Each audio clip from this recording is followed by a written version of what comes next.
예, 두 번째 시간 들어갑니다. 마태복음 8장 20절, 21절 그 부분을 이제 상세하게 살펴보도록 합니다. 4페이지 상단이죠. 예수께서 이르시되 여우도 뿔이 있고 공중의 새도 거처가 있으되 인자는 머리 둘 것이 없다 하시더라 그랬는데, 한 서기관의 청원에 대한 주님의 답변 말씀인데, 주님의 제자가 되기를 청원한 그 서기관의 중심을 꿰뚫어 보신 주님은 네가 나를 쫓으려면 정처도 없고 머리를 기대어 쓸 것도 없는 그 영혼의 짐승이 되는 주님을 베개로 삼을 수 있는 그런 믿음이 필요하다는 말이에요. 그런데 그런 믿음이 없이 세상사의 어떤 대우받는 것이나 영광받는 이런 것을 가지고 주님의 제자가 된다고 우리가 청원을 하지만 그건 쉽지 않은 일이다. 지금 그 얘기를 설명하신 얘기죠. 본문을 영적으로 해석하자면 여우는 헤롯을 빗대신 표현이므로 여우의 그 굴이라는 건 헤롯의 왕궁을 말하는 것이고, 공중의 새둥지로 비유한 것은 성전의 대제사장의 방이 따로 있죠. 어마어마하게 꾸며가지고. 그런데 많은 유대 교인들, 오늘날 말하자면 자칭 유대인들에게 영광을 받고 있는 것이 로마 교황이나 기독교 무슨 총회장, 담회장 하는 이런 사람들이죠.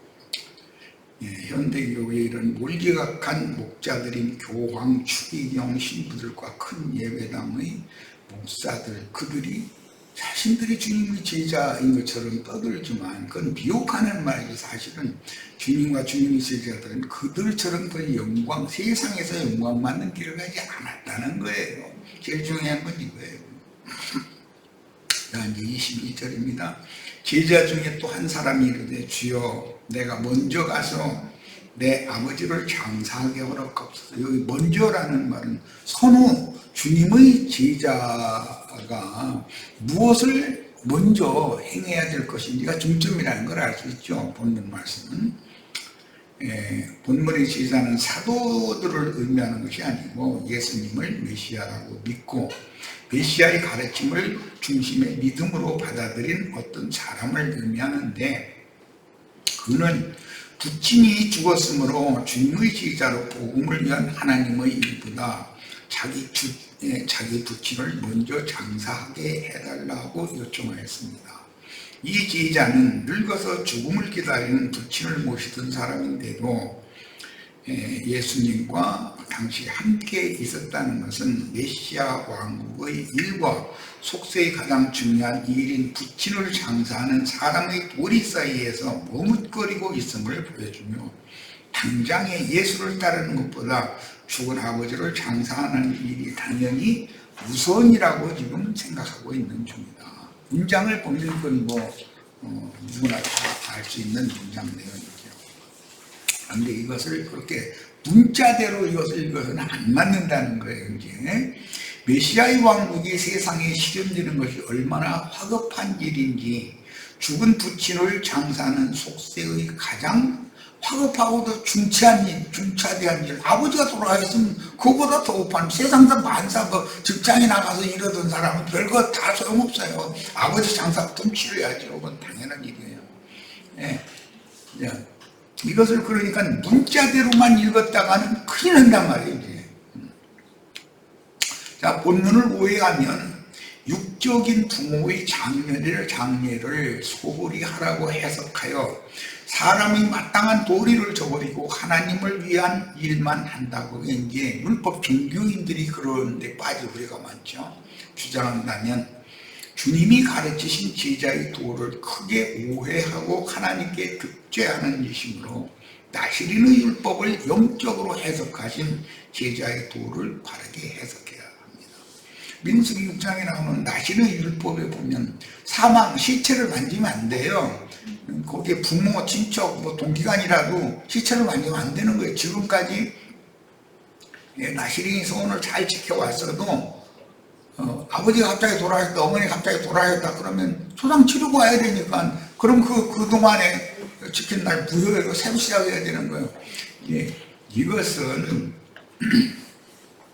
나시린은 세상적인 사상이나 세상의 영이나 육적인 어떤 아버지, 어머니라 할지라도 그의 세상의 영, 그의 육신의 영을 수용하고 받아들이지 말라는 말이 시체를, 사망을 만지지 말라 이렇게 말을 하는 일이지, 아버지, 돌아가신 아버지는 조금 전까지는 만졌는데 아버지가 숨 딱 끊어지면 만지면 안 돼, 그 말이라고 해석하면 이게 말이 맞겠냔 말이에요.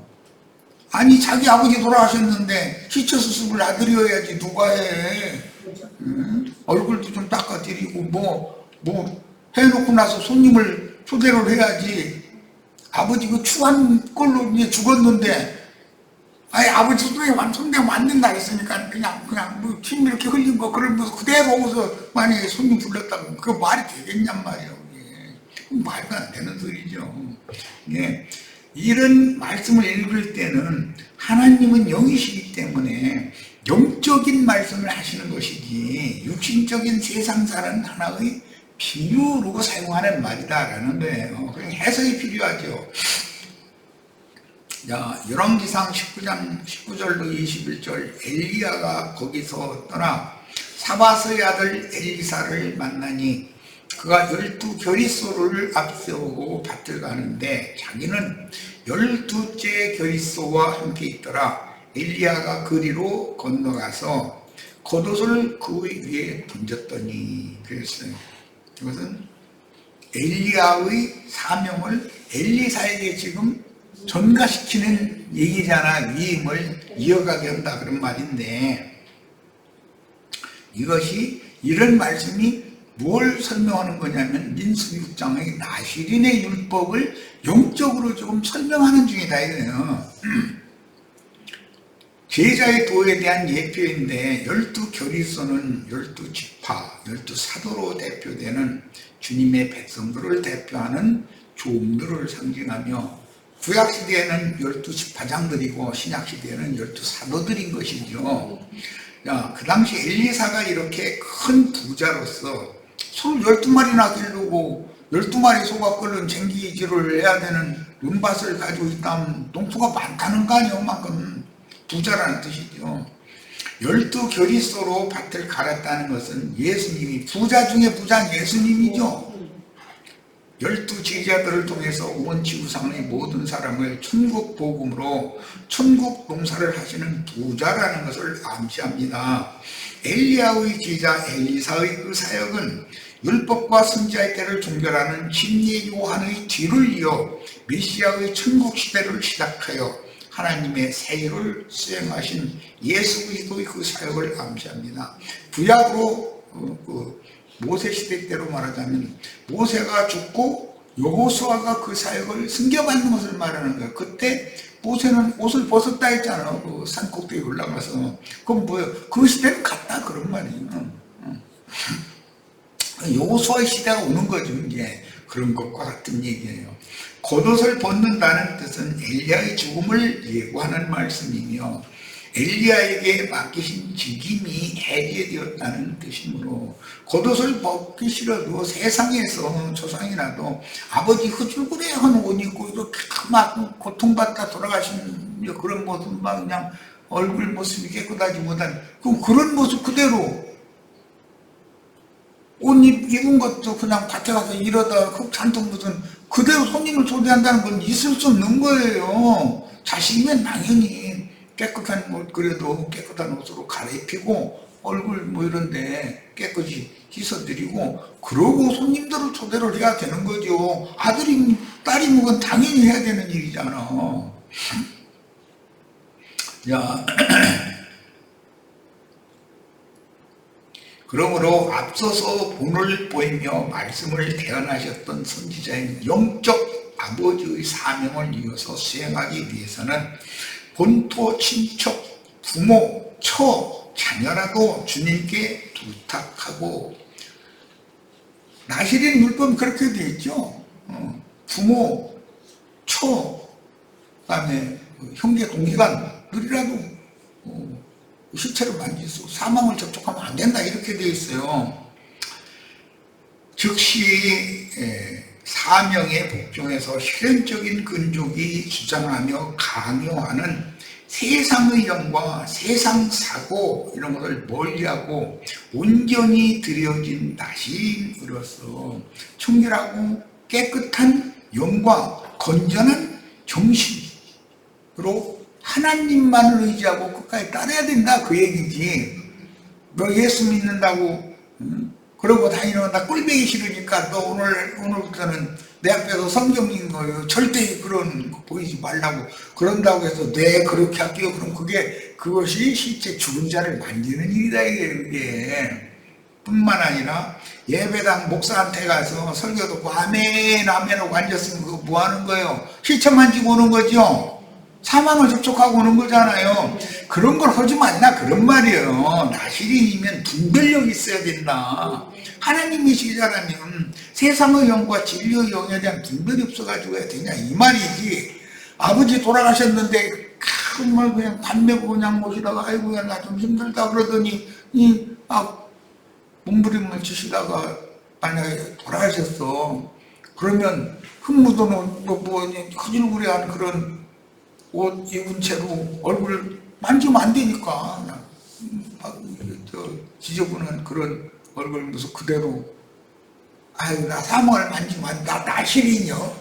여러분이 와서 대신 내 대신 좀 해달라고 이러면 내가 죽었는데 우리 아들이 미국에서 지 아내하고 지 자식들하고 다 데리고 비행기 값이 얼마나 비쌀지 몰라 얼마나 가든지 간에 무조건 와야 되는 거예요. 세상사 모든 건 딱 다른 어떤 사람들한테 부탁하고 와야 되는 거예요. 그리고 걔가 안 오면은 출장을 못 치를 거야. 이제 썩죠? 어떻게 하는 거예요?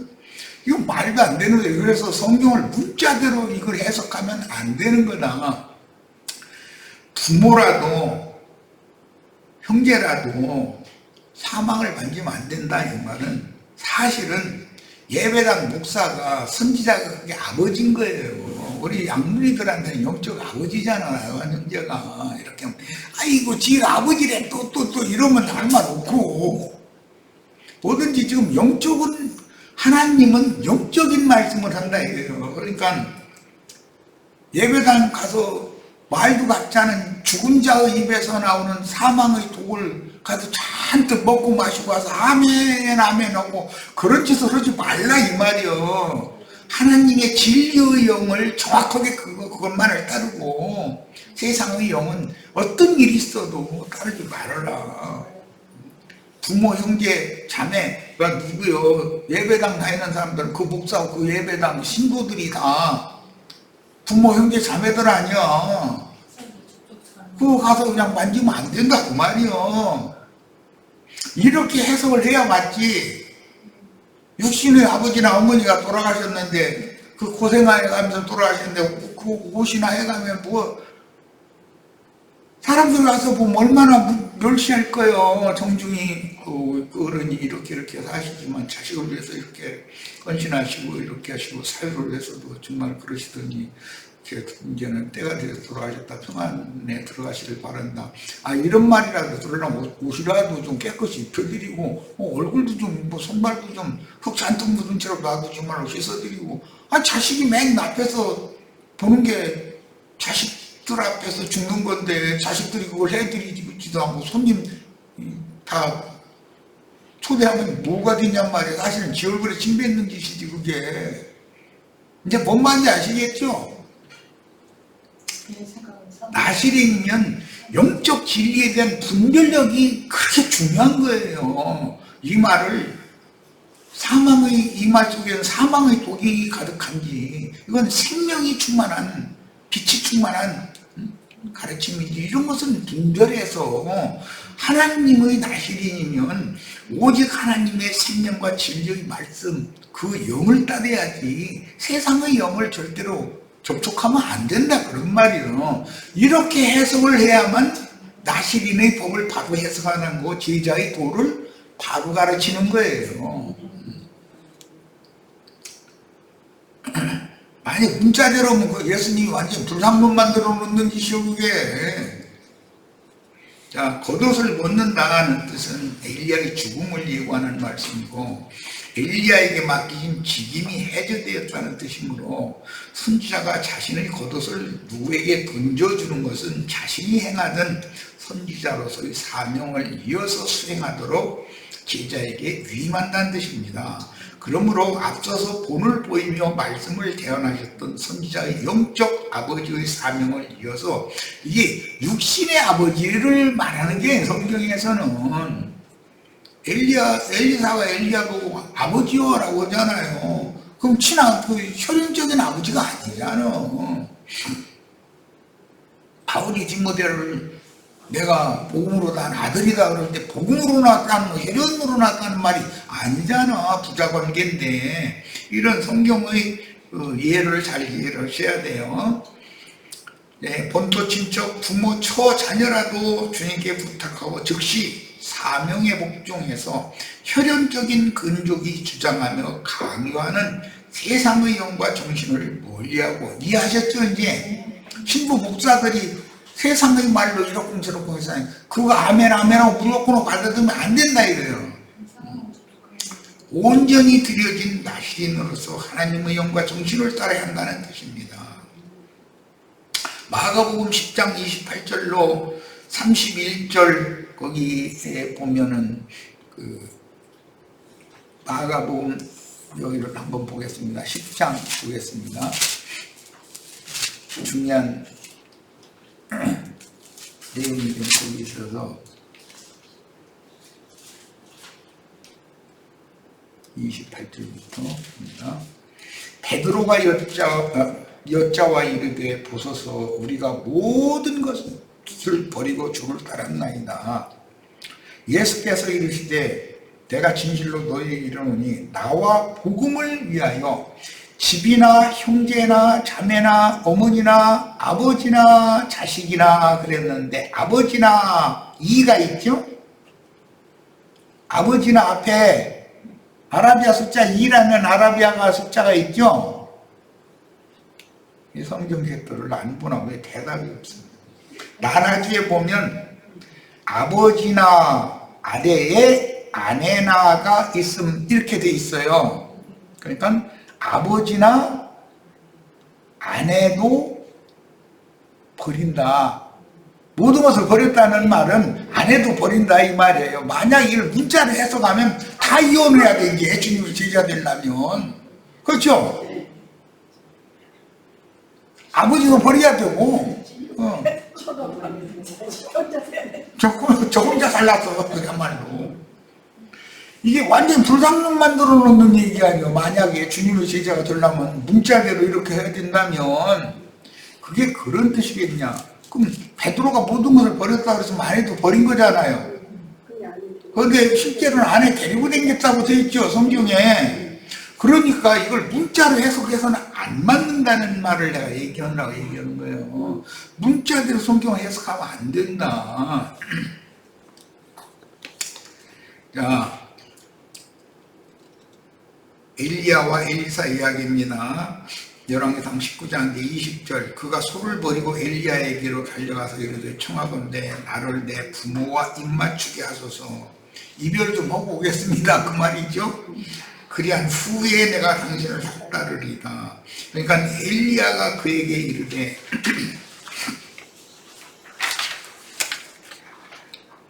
돌아가라. 내가 네게 어떻게 행하였느냐. 돌아가라라는 것은 네 생각을 취소해라 그 말이에요.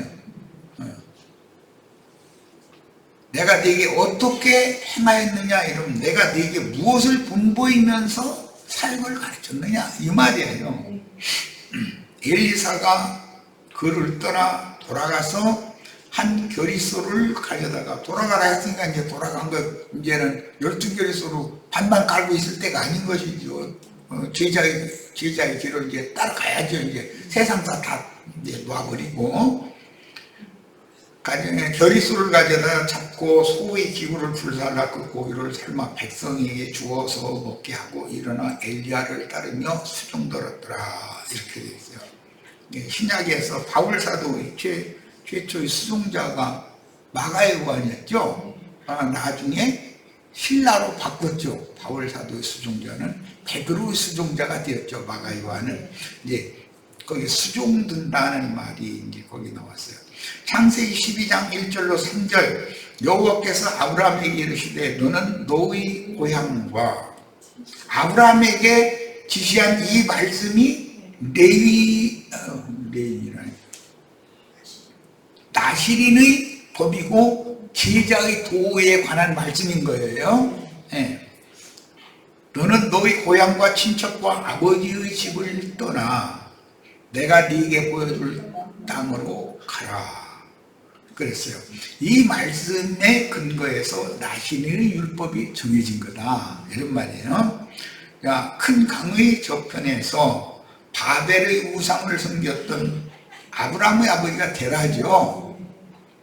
데라의 영과 정신을 거부하고 자신을 온전히 하나님께 드렸던 아브라함의 신앙을 이어받은 주님의 제자들을 전도자들로 모든 민족의 땅 끝까지 파송하실 것을 예표로 지금 보여주는 말씀입니다.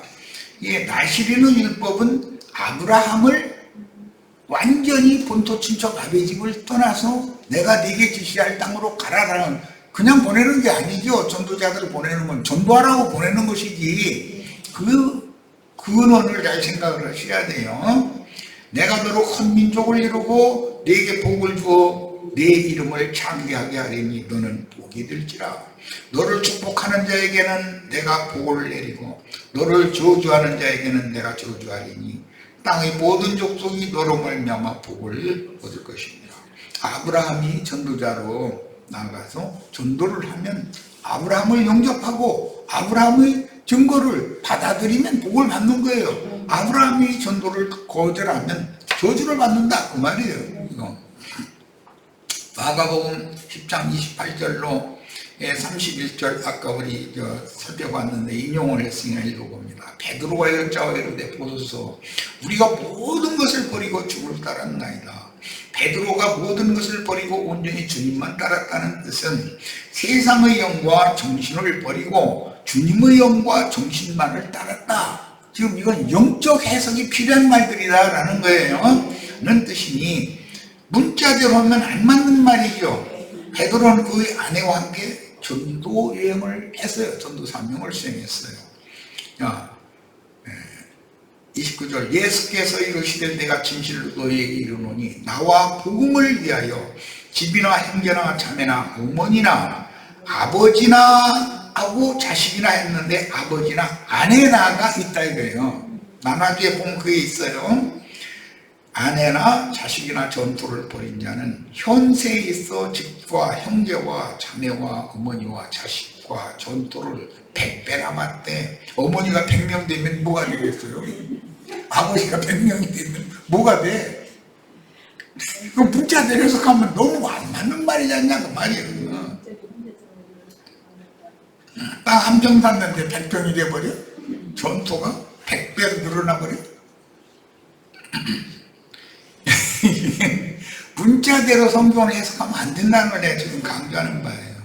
특히 나시린이 이런 문제는 문자대로 해석하면 큰일 나는 거예요. 완전히 불상금 돼버리는 거 아니에요. 아버지 조상을 하는데 야 그 죽은 자 안 죽은 자들을 상세하고 너는 나 따라와 그랬다고 아버지 조상도 누구한테 돈 들여서 부탁하고 난 주님이 신뢰하니까 희청하지 안 된다 이러고 나가면 큰일 나는 거잖아요.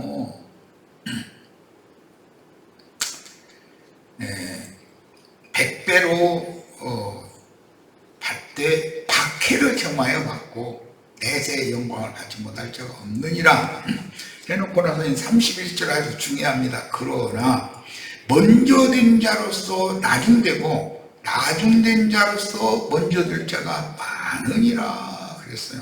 이건 먼저 된 자는 예수님의 인자 예수의 제자였던 12제자와 120명의 성도로 구성된 예루살렘 교회가 다 먼저 된 자들이죠.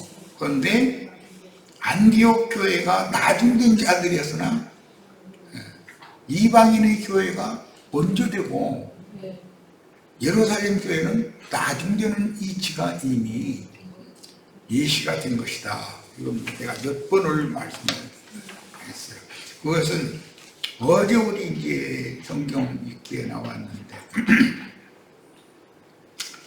요단강의 동편과 서편을 요단강 이렇게 나누게 되는데 요단강 동편의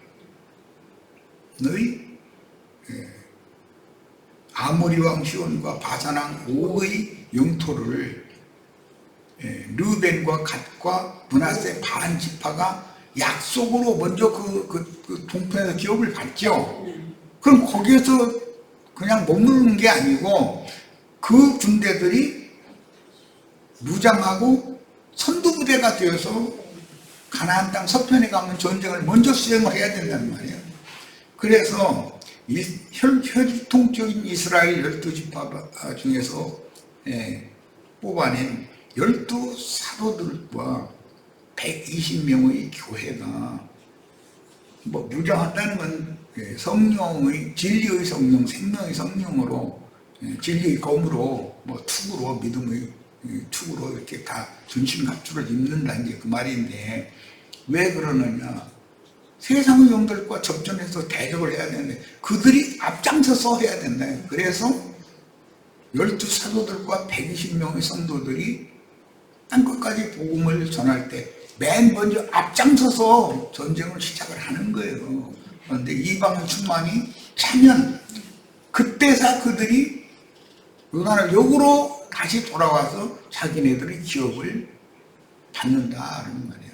이것이 예루살렘 교회는 이방인의 충만함이 참 다음에나 영적인 부활을 해서 새하늘과 새 땅의 기업을 상속받게 된다. 이방의 교회는 하늘에 간직한 기업을 상속받는 거다. 이게 하나님이 정한 하나님의 경륜이란 말이에요. 이런 것은 자세히 이해를 하고 계시는 게 필요합니다. 누가복음 14장 26절로 27절 무릇 내게 오는 자가 자기 부모와 처자와 형제와 자매와 더욱이 자기 목숨까지 미워하지 아니하면 능히 내 제자가 되지 못하고 누구든지 자기 십자가를 여기 누가복음에는 이 말씀이 있어요.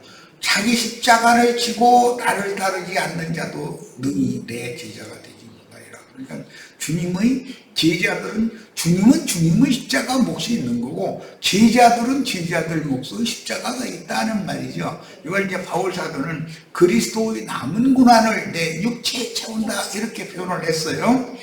고린도전서 9장 4절로 7절 우리가 먹고 마실 권리가 없겠느냐? 우리가 다른 사도들과 주 형제들과 게바와 같이 믿음의 자매된 아내를 데리고 다닐 권리가 없겠느냐? 모든 것을 버렸다고 그랬는데 베드로가 주님 앞에 그러는데 아내는 안 버렸네. 아내만 먹으려고 다 감춰놔달라.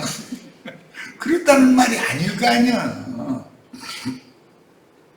이 말은 유대교의 지도자들이 가르침이나 유대교의 그 교인들 중에서 혈연적으로 또는 뭐 인간적으로 굉장히 관계가 좋은 그런 사람들이라 할지라도 유대교의 교리를 가지고 그것은 사망의 독이 거기에 들어있기 때문에 가지고 나를 주님의 제자가 되지 못하게 만든다면 그걸 거부해야 된다 이 말인 것이지 문자대로 아버지도 어머니도 아내도 다 버려야 된다 그러면 주님의 제자들은 전부 이혼해야 돼 말하자면 이렇게 해석하면 이게 안 맞는 말이죠. 자, 누가 자기 비용으로 군분부를 하겠느냐? 누가 포도를 심고 그 열매를 먹지 않겠느냐?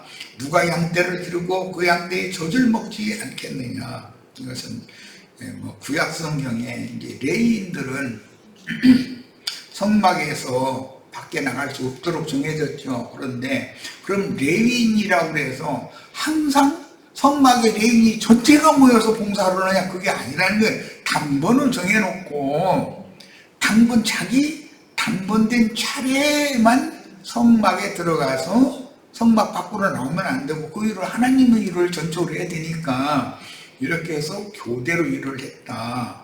그러면 성막에서 봉사의 직무를 행할 때는 재단에서 나는 것을 당연히 먹어야죠. 굶어감서 일할 수는 없으니까. 그러나 자기 당번 차례가 끝나면 다음 순번이 들어오면 자기는 인수인계를 하고 나가서 레인들을 위해서 48성업을